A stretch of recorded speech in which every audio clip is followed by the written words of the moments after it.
This is about the human brain computer model, discussing about how we may be able to use the brain to be creative,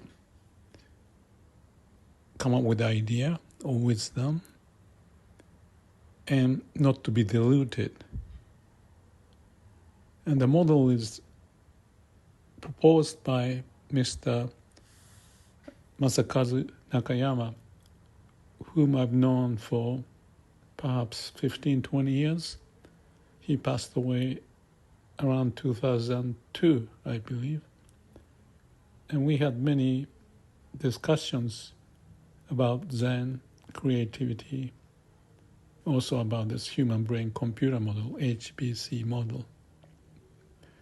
And what I want to try here today is to explain what this model is and try to make sense such that we can use our brain, connect it to the heart to be creative, even have fun, and not too much deluded and spending our time in useless thinking.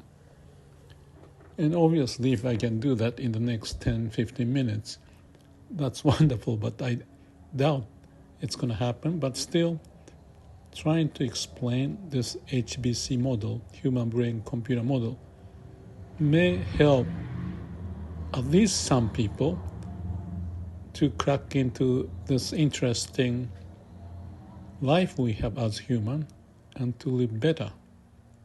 Even the idea of Zen may be explained, but not only that, just to be creative or come up with idea, things of that nature, so that we can fully utilize what we've got. So that's the idea. It may not be simple, but I've done this presentation about 10 years or more ago. I think the last time I did was in Spain, a whole day discussing about the creativity, mainly for the companies and for them to utilize the people's talent better. And prior to that, I have written books about waste elimination, appreciation of human potential, and also the idea of mini company related to shop floor management or total quality management. How can the leader empower the people so that they can utilize their skills with ownership, even to the point that they can perform as the president of the area of responsibility, which I call mini company. Sorry for the noise. I'm in Santa Monica, and every now and then the siren like that, some car may be passing by. Anyway, back to the topic. I mentioned about Zen or spiritual pursuit. So there's one angle to look at it. The other angle is to be more creative in whatever we do, solving problems, how we use our brain. But those two have some common ground to cover, and this human brain computer model can explain that. So let me jump into it. My background is engineering, and also Nakayama-san's background is physics and engineering. So we tend to use the scientific way of looking at the situation. So some people may not feel quite easy to understand, but if you can bear with us or with me, I'm saying with us being Mr. Nakamura talking through me, that's the idea. If you could try to get the idea, I appreciate it. So he started to talk about how we solve the problem. And as a part of it, he was talking about how the genius use their brain. And the bottom line of his discussion is related to Poincaré from France and Oka from Japan, looking at their creativity process, problem-solving process, and the essence of it is captured in few words, which is whatever the discovery or insight to be gained, it has to go with the conscious effort to do that. But the idea may not happen immediately, but it takes some time. So when it happens, it's like I often use the word with Chinese characterizing on the horse, in the bed, or in the toilet. When you are not thinking about it, but your mind is free.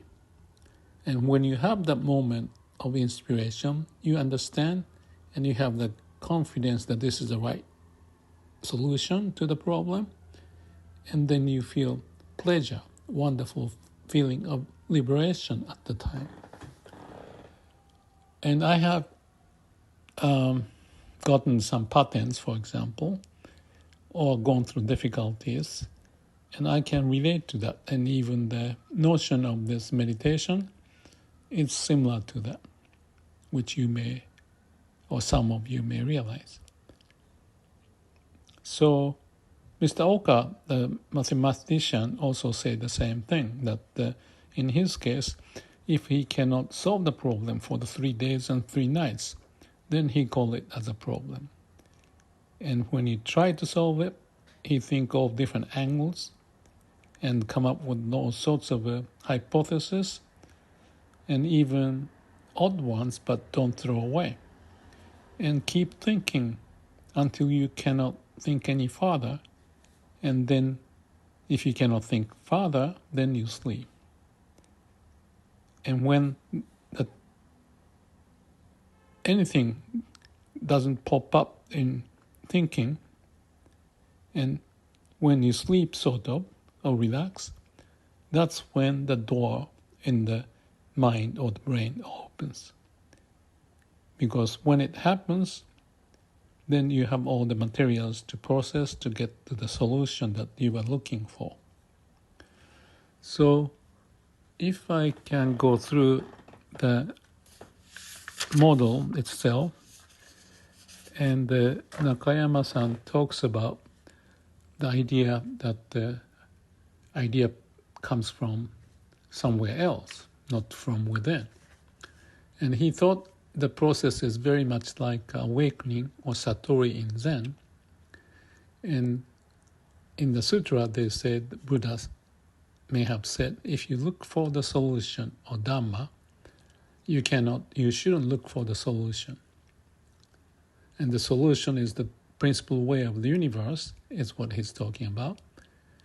But for the people like us, modern day people, we are so much used to the brain and think, and therefore, if you keep trying it, you may not get it. So you may want to sit, meditate, and therefore, when you cannot talk about this, you cannot think about it, no mind, and then you practice it. That's the Zen idea. So what does it mean when we use this HBC model? As you find in the model, there are 2 universes, if I may say so. One is the bottom one. There's an input and output, stimulus to the response. This is more like an animal brain.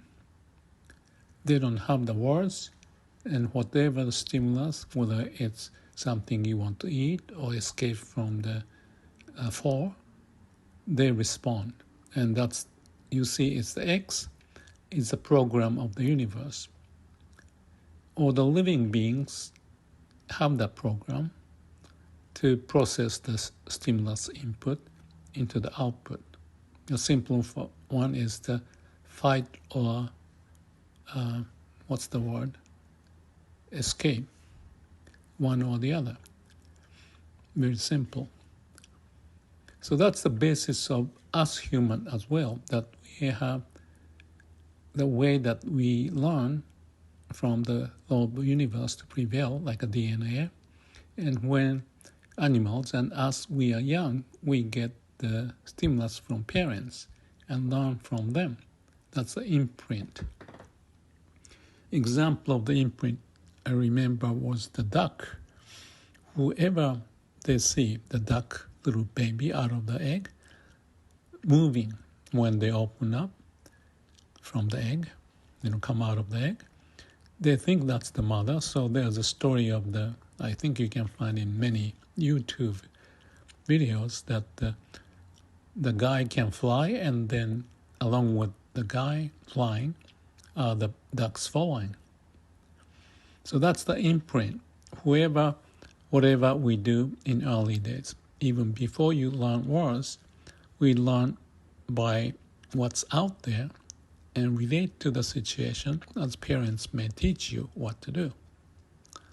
So if you have a father as a judge or lawyer, you tend to become judge or lawyer or dentist or whatever the case may be, because you see the parents liking something and enjoying, and you relate to that without your thinking about it. So that's the programming process that takes place.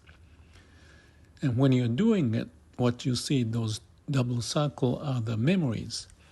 There's an image of what's happening because you don't understand the word or whatever is going on. But whatever is out there, this may be found in your right brain, image memory. You process those with the help of imprint and X, the program of the universe, so that you come up with the output. Even the amoeba may have gone through that, but in their case, maybe the image memory is very limited and the imprint may not exist. But as the evolution of the species takes place, we may develop this X imprint, image memory, how to use it. The arrow going up and down is to process that. In human case, on top of those images, as you may know, the mother or father would say, this is dangerous, this is called tulip, or this is what you should avoid, and that person is too dangerous, this person is a good person.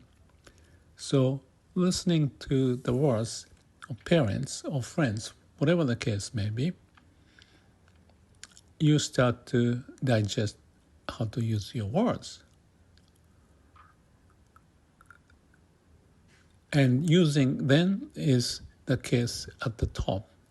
There's an input of the words from outside, like mother may say, don't go there and come back. And you start to learn, maybe physically too, that this is good or bad by the image too, so that you can have the output. So there's a connection of words, dangerous, good, bad, this is the right person, wrong person, whatever the case may be. And there's an image of those situations, good, bad, right, wrong, this person, that person, their name of it, and this is right person or good person. So if your father is a thief, you may learn the good person turned out to be a thief to make their living. So it's a very dangerous process of how you may develop your future depending upon what circumstance you may have, what image you may gain, what words can be associated with it, and hearing of the input and out of the parents, that's the computation at the top level. You understand how you can talk, and that may take 5 years, 6 years age, 7, 9, I don't remember exactly, but over time, you start to develop that structure and the memory to go with it. So that's the human brain computer model, or HBC model, that Nakayama mentioned about. Without going into detail, let me just mention one more thing so that we can at least cover the basics using this HBC model. The next slide I have says paradox revisited. I mentioned previously there are two universes. Maybe I didn't say it that way, but one is the universe like animal, input, output. The other one is the human with words, input and output. Those are part of who we are in our brain. So there's a paradox in between those two universes. The bottom universe without the word is what's going on. The top universe with word is the logic, 1 + 1 = 2, or the logic about the time, good and bad, life and death, happy or sad. We learn those words and then start to use them, compute, use the logic. So that's the mind universe. The bottom part is without the mind. So you can see those two may correspond to the left brain, more so on the top universe, and the right brain, more so on the bottom part of this HBC model. So let's think about what it means by the paradox. HBC points the paradox we have as humans, because the animals are very simple. No word, no computation. They just are the intuitive being with the image, and they are living in the now. But human can live in the mind. That's a tricky thing. And you think what's in the mind is everything. That's even more dangerous in some cases, although it can be a very beneficial thing, because you can use the logic of good and bad and hot and cold. You learn much better than animals. So there's a notion of the, two-edged sword, that it is beneficial, but it can go to the dangerous part depending upon how you use the mind. In any case, the mind universe and animal universe, or you can call it the mind has a limitation within itself if you think that's the whole of the universe, and the bottom is the universe as it is. All the phenomena, in and out, impermanence, growth, dying, everything is moving, is based upon X, the program of the universe. But the computation part, the mind part, functions as if they are separate. So there's a paradox between those two. I call it there are two driving forces operating in our mind and body. So the question is to have a meaningful connection between X, or the bottom universe, or the universe as a whole, and the computation which is in the mind, that is in the mind universe. So there is balance or harmony between brain and heart, or conscious, we call it the top part, if we call it conscious, and the bottom part is unknown, unconscious part. There's a harmony. If we have a harmony, then we are not as disturbing or paradoxical.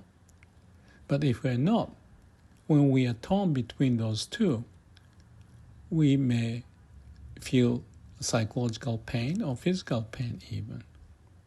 Psychology, mind, may appear in the physical sense. So the mind and body is connected, is the way that the Oriental especially is familiar about.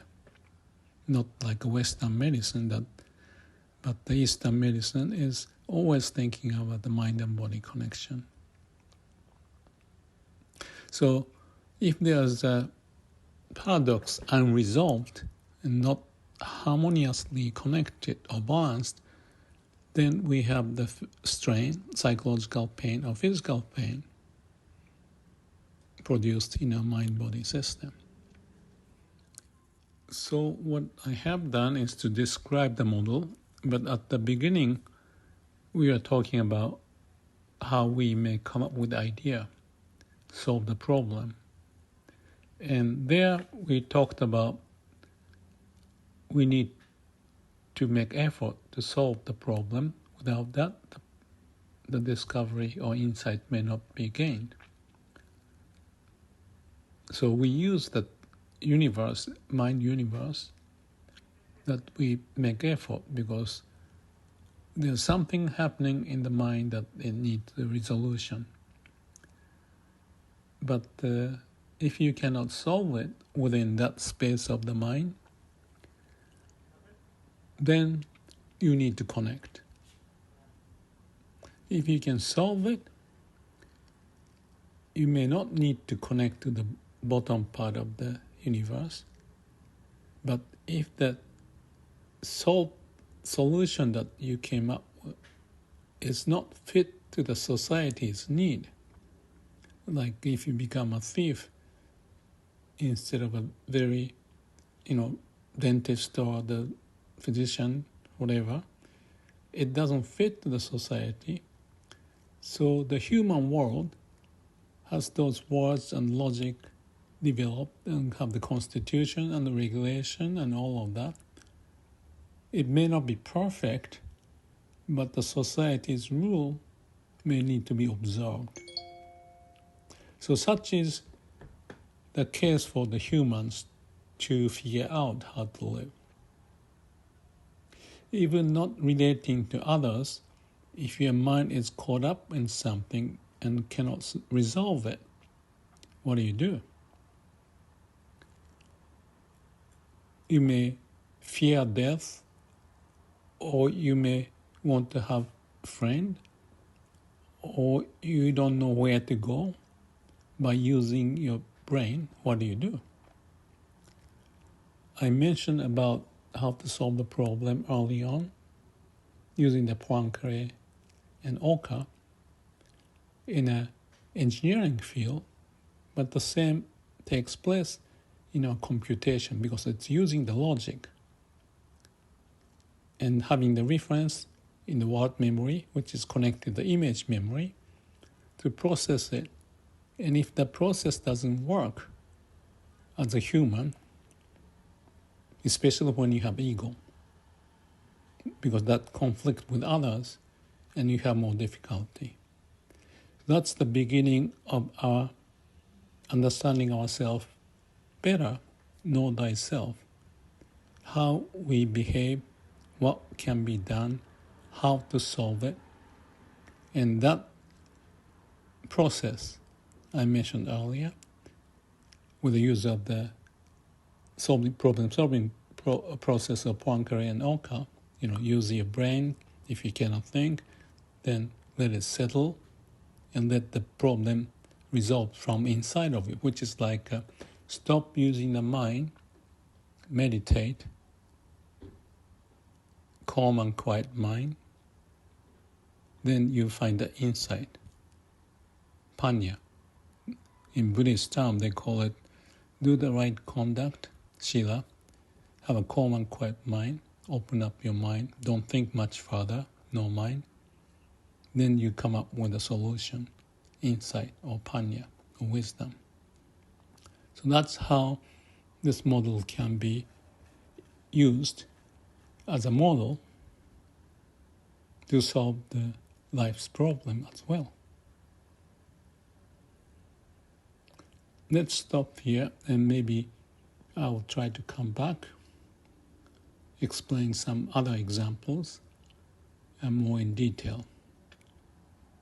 Hope you got the idea, and I suggest you think about it and see how you might utilize these ideas, the model, to see how you can benefit from. My various videos that I produced has all the element of those two universes I talked about, or Shila Samadhi Panya, or Plan, Do, Check, Act, problem solving, calm and quiet mind. Many videos are all related to this. And what I think is powerful with this model is that we can use our brain so that we can know better how to solve the problem. And if we know better, the next is the practice. And that's a lot of videos I talked about, and I keep doing for my own sake to practice it. But at the core of it, there are certain principal ways that we can understand. And I hope this video is meaningful for that purpose. Thank you.